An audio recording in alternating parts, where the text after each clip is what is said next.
We begin with the Daily Monitor in Uganda, and on the front page of the Daily Monitor, the conversation is about a measles outbreak. It says measles outbreak scare hits schools, and I would understand why it's a scare. I remember when we were growing up, it was almost a big, it is still a big deal.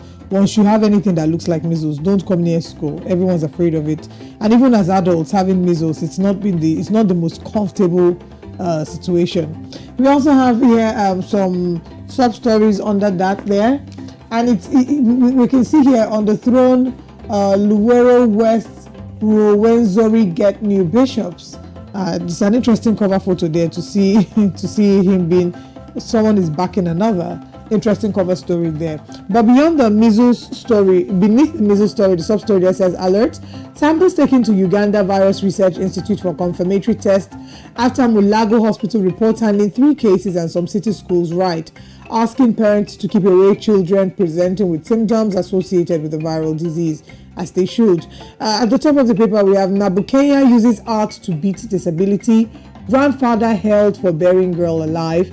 Government releases 83 billion shillings for schools renovation. Seswanya Segirinya returned to house today. Final story: government imposed iron sheets. Ghosts on us, say Kotido leaders. I can't bring my mind to understand how a grandfather will be held for burying his girl alive. What exactly on earth could be the reason for him to have buried his girl alive? Is it for rituals? Is it money? Is it a mental health challenge? Absolutely have no idea. Very sad story. We wake up in the morning, you hear of different stories that would make you wonder if this is the same world we're living in. You know what? Let's move away from Daily Monitor now. Let's go straight to another story or another front page and check out the story. I beg your pardon. The Standard is where we're going to. The Standard, and you can see there you've got on the front page 2 people who would definitely have made the headlines, especially in the Eastern Africa, continually. And that headline there makes it clear and good. It goes ahead to say, hope after demo deal. After incessant pressure, both locally and internationally, President William Ruto and Azimio leader Raila Odinga climbed down from the oppositions and agreed to dialogue, a move that has been received with jubilation across the country, with traders, church leaders and politicians hoping for long-lasting solutions. Pages 4 and 5. So it's over. Well, for now. Let's just say it that way. For now. And that's why the people are excited, hoping that this would chart a new course for what is to come. Trump gears up for tough court battle. The Standard also takes a look at the international scene, where Donald Trump is gearing up for a tough court battle. You can take a look at that. Mukumu girls closed after 2 die of cholera. Sad. Oh dear. 2 die of cholera. Mukumu girls closed. Story, possibly a school. Yes, it is a school. The Mukumu girls school. 2 students died, and it was traced to cholera, so the school had to be closed. Kenya's reduced fuel power use after prices soared. We talked about this story yesterday, where they said each houses should ensure they turn off the lights. The government offices should switch off the lights. Even the street lights should be put off after a certain hour, just to ensure that they save energy. Well, that's fine. So the energy crisis is moving from Southern Africa to Eastern Africa right now. Yes. Well, yes. I wanted to say and then to come to Western Africa, but we've had that for the longest time. Scramble for dominance in school games. Well, that's all we're going to take. I think my focus on this paper, the Standard, will be hope after demo deal. Hopefully, Uhuru Kenyatta will be happy with what's going on between Raila Odinga and, of course, William Ruto. All right, now let's come to the West and see the front page of the Punch newspaper. We punch you with the punch, even though we're not into violence. Ahead handover. Military vows crack down on security threats, warns IPOB and others. Nobody should threaten integrity of Nigeria or truncate democracy, the Defense Headquarters Army Chief says. APC asks Biden to disregard anti-Tinubu petitions as protesters demonstrate in the US. Politicians rooting for interim government irresponsible and mischievous, says Buhari Media Organization.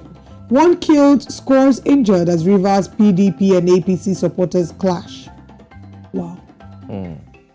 IATA warns Nigeria as airlines trapped funds hit $802 million. This has been an ongoing conversation for the longest time. We've seen airlines pull out of Nigeria because their trapped funds were not released to them. And we've talked about this several times on the show. Federal government approves 173 loan apps, bans illegal banking or illegal online banks. Shareholders protest Owando planned delisting share acquisition on page 20. At the bottom of the paper, we have Ramadan. Divorce among young couples alarming, says Sheikh. The Sheikh has said that the divorce among young couples is alarming. And I wonder, is the divorce alarming because times are changing and people are keeping up with social media and trying to keep up with the Joneses? Or is it alarming because this divorce has always been happening, but now we have social media to report it? I think I like the way you put it, Olive, and it just an idea came to my mind. I think it's a topic we must have on Breakfast Central. Yes. Possibly bring in a couple of guests and let's really dissect this. Looking at it from a statistical angle, the upsurge in numbers, especially on divorce rates, just as the America said, and in between, what are the reasons? Like you've mentioned, is this social media, keeping up with the Joneses? I'm not going to single out anyone. I'll say it could be, or it is part of it. Or maybe it's just been happening before. But we didn't know much about it then. So now on social media, we're seeing all the negative stories. That's interesting. Absence of Lagos bishop accused of raping pastor stalls trial. What? Okay. Pages 4 and 5. And final story. Ohaneze, Tinubu, Sanwo-Olu, others mourn Orji Kalu's wife. Unfortunately, we took this story as well. She passed. The papers reported yesterday that she passed. And the details of that story is on page 14. And that's all on the Punch newspaper. All right. And that's all on the Punch newspaper as well. Well, let's take a look at one last paper before we go. It's Daily Trust this morning. We can trust the Daily.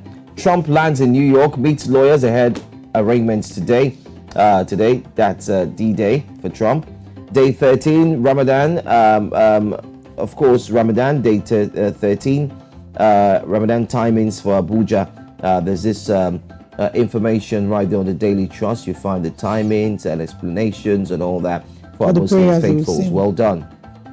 Nigerian media owners launch complaints commission, say initiative won't gag press. Nigerian media owners launch complaint commission, say initiative won't gag press. There's this thing going on about the press recently. I mean, we've seen a lot of media houses come out and they're starting to talk, especially when it comes to wanting to be gagged or not wanting to allow freedom of speech, especially when it has to do with talking about the current and important issues. Sadly, we live in an environment where when you ask questions, it seems that you have become partisan or you've chosen sides. But that thing I would say is it also stems from the kind of culture that we have, where you're taught to take everything Yeah, exactly. You don't ask. The same way they say, how can you ask your parents anything? Like, you don't ask them. Whatever they tell you is final. But that's not true. It's okay to ask questions. It's okay to take a stand and to want to see a different perspective. Yeah, so journalists do have a role to play. I do recall at a certain point where journalists asked a former minister a question and he was, attacked and verbally assaulted. Well, JAM apologizes as Oyedepo's varsity flayed for bearing hijab-wearing candidates. We did see some videos yesterday, but of course we would get more information as JAM apologizes. But for you to get that information before, go ahead and page 6 has that story beforehand. Despite dollar restriction, Nigeria imports 300 billion naira palm oil in 6 years. What? A nation that's blessed with it already? Wow. We should be exporting, not importing. But is that not how it is for a number of things? We have oil, yet we're still going to refine our oil outside. Now you wonder why there are no jobs. You wonder why people are not working. You wonder why the factories, we're not a producing nation. We are consuming. And it's so many. Well, take a look at the infographics there. One thing we do love the Daily Trust for: get supply from Malaysia, India, China, Cameroon. And by the way, Malaysia is making a lot of tons of money from exporting palm oil.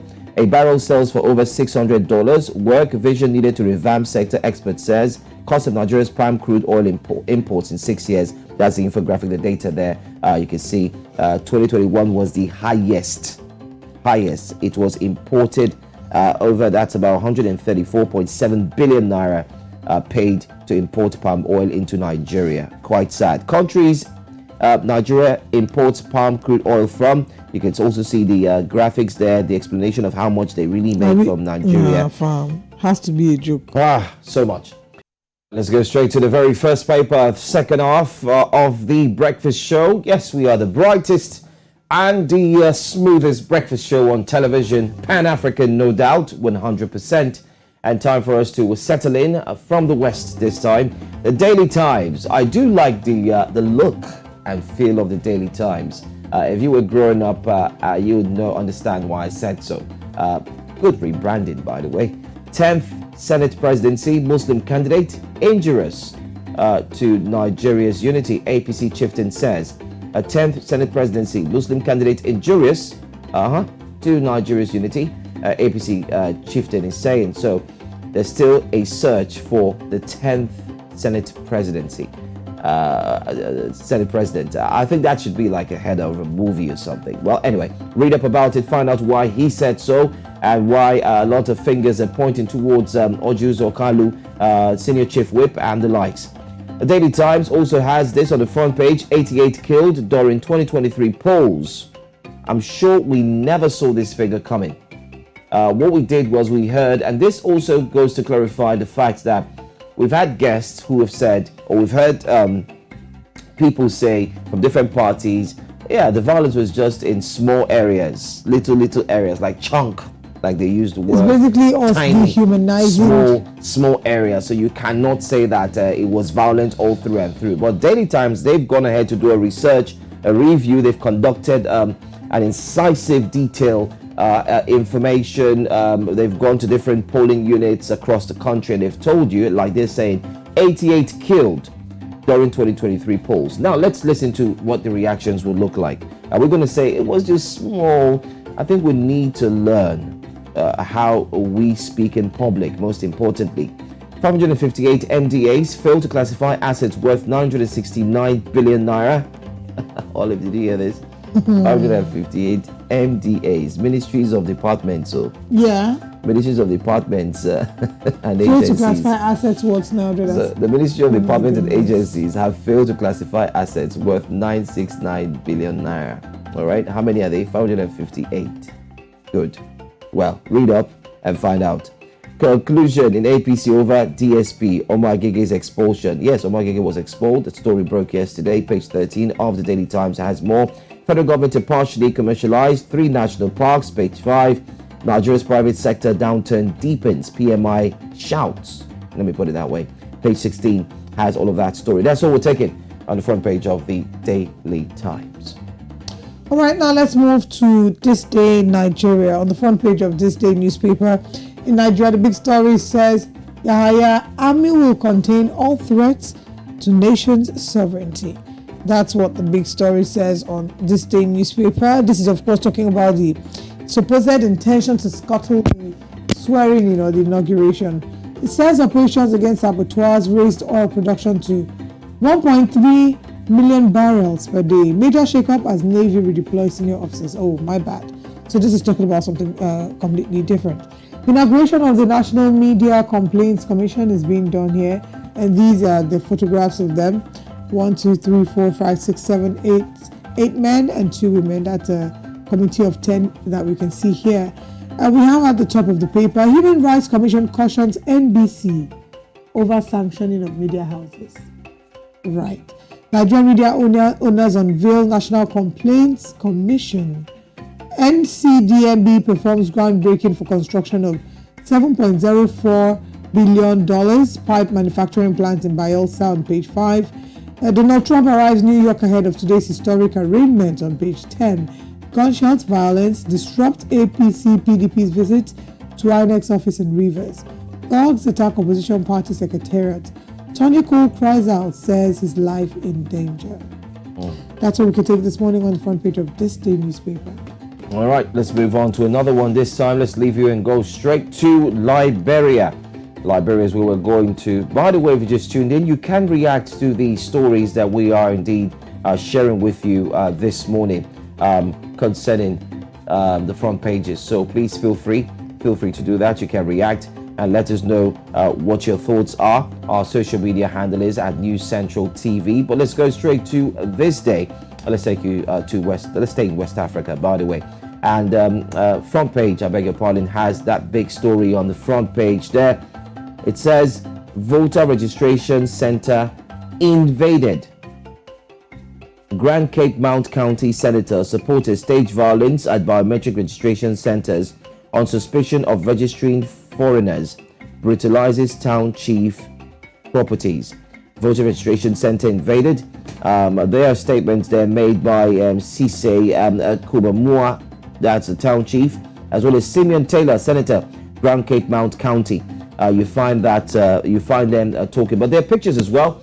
Just like on the right, you see that man who has been brutalized on the lip and face, not looking good as well. And then you see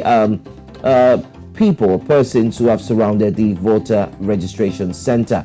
Well, read all about it. It's what's going on in Liberia, by the way. Well, let's go to another one. We are not slaves. We are not slaves. Transport Ministry employees hold sit-in action for salary increment, bringing all activities at ministry to a halt. There seems to be aggrieved persons in every aspect you turn to in the world, one way or the other, particularly in Africa as well, and in the European communities.